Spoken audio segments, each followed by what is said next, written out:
Chapter 3. Across the Moor. She slept a long time.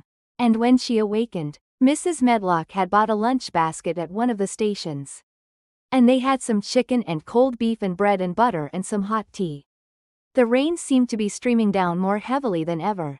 And everybody in the station wore wet and glistening waterproofs. The guard lighted the lamps in the carriage. And Mrs. Medlock cheered up very much over her tea and chicken and beef. She ate a great deal. And afterward fell asleep herself. And Mary sat and stared at her. And watched her fine bonnet slip on one side. Until she herself fell asleep once more in the corner of the carriage. Lulled by the splashing of the rain against the windows. It was quite dark when she awakened again. The train had stopped at a station. And Mrs. Medlock was shaking her. "You have had a sleep," she said. "It's time to open your eyes. We're at Thwaite Station and we've got a long drive before us."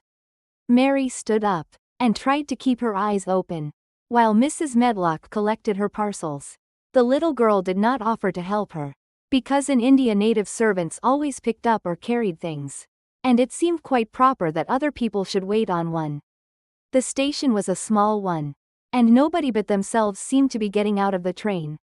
The station master spoke to Mrs. Medlock in a rough, good-natured way, pronouncing his words in a queer broad fashion, which Mary found out afterward was Yorkshire.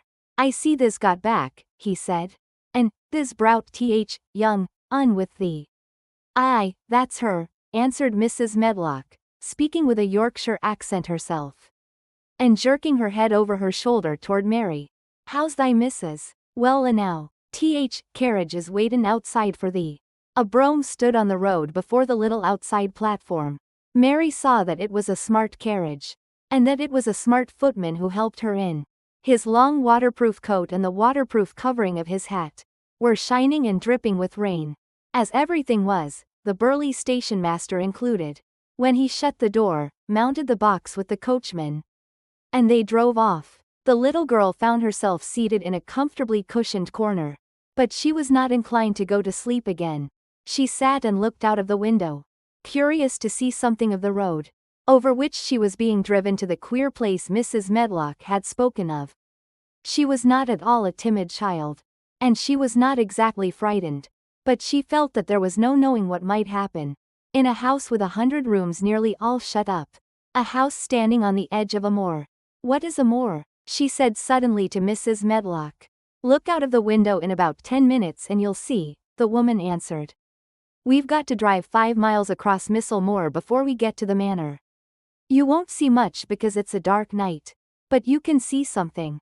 Mary asked no more questions, but waited in the darkness of her corner, keeping her eyes on the window. The carriage lamps cast rays of light a little distance ahead of them. And she caught glimpses of the things they passed. After they had left the station, they had driven through a tiny village. And she had seen whitewashed cottages and the lights of a public house. Then they had passed a church and a vicarage. And a little shop window or so in a cottage with toys and sweets and odd things set out for sale. Then they were on the highroad. And she saw hedges and trees. After that there seemed nothing different for a long time. Or at least it seemed a long time to her. At last the horses began to go more slowly, as if they were climbing uphill. And presently there seemed to be no more hedges and no more trees. She could see nothing, in fact, but a dense darkness on either side. She leaned forward and pressed her face against the window, just as the carriage gave a big jolt. "We're on the moor now sure enough," said Mrs. Medlock. The carriage lamps shed a yellow light on a rough-looking road, which seemed to be cut through bushes and low-growing things, which ended in the great expanse of dark, apparently spread out before and around them. A wind was rising, and making a singular, wild, low, rushing sound. It's not the sea, is it?" said Mary, looking round at her companion. "No, not it," answered Mrs. Medlock. "Nor it isn't fields nor mountains. It's just miles and miles and miles of wild land, that nothing grows on but heather and gorse and broom, and nothing lives on but wild ponies and sheep. I feel as if it might be the sea, if there were water on it," said Mary. "It sounds like the sea just now." "That's the wind blowing through the bushes," Mrs. Medlock said. "It's a wild, dreary enough place to my mind.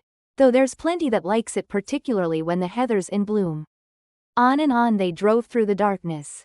And though the rain stopped, the wind rushed by and whistled and made strange sounds. The road went up and down, and several times the carriage passed over a little bridge, beneath which water rushed very fast with a great deal of noise. Mary felt as if the drive would never come to an end, and that the wide, bleak moor was a wide expanse of black ocean, through which she was passing on a strip of dry land. "I don't like it," she said to herself. "I don't like it," and she pinched her thin lips more tightly together. The horses were climbing up a hilly piece of road, when she first caught sight of a light. Mrs. Medlock saw it as soon as she did, and drew a long sigh of relief. I am glad to see that bit o' light twinkling," she exclaimed. "It's the light in the lodge window.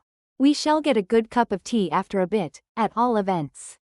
It was after a bit, as she said, for when the carriage passed through the park gates, there was still 2 miles of avenue to drive through, and the trees which nearly met overhead made it seem as if they were driving through a long dark vault. They drove out of the vault into a clear space, and stopped before an immensely long but low-built house, which seemed to ramble round a stone court. At first Mary thought that there were no lights at all in the windows. But as she got out of the carriage, she saw that one room in a corner upstairs showed a dull glow. The entrance door was a huge one, made of massive, curiously shaped panels of oak, studded with big iron nails and bound with great iron bars. It opened into an enormous hall, which was so dimly lighted that the faces in the portraits on the walls, and the figures in the suits of armor, made Mary feel that she did not want to look at them. As she stood on the stone floor, she looked a very small, odd little black figure, and she felt as small and lost and odd as she looked. A neat, thin old man stood near the manservant who opened the door for them. "You are to take her to her room," he said in a husky voice. "He doesn't want to see her. He's going to London in the morning." "Very well, Mr. Pitcher," Mrs. Medlock answered.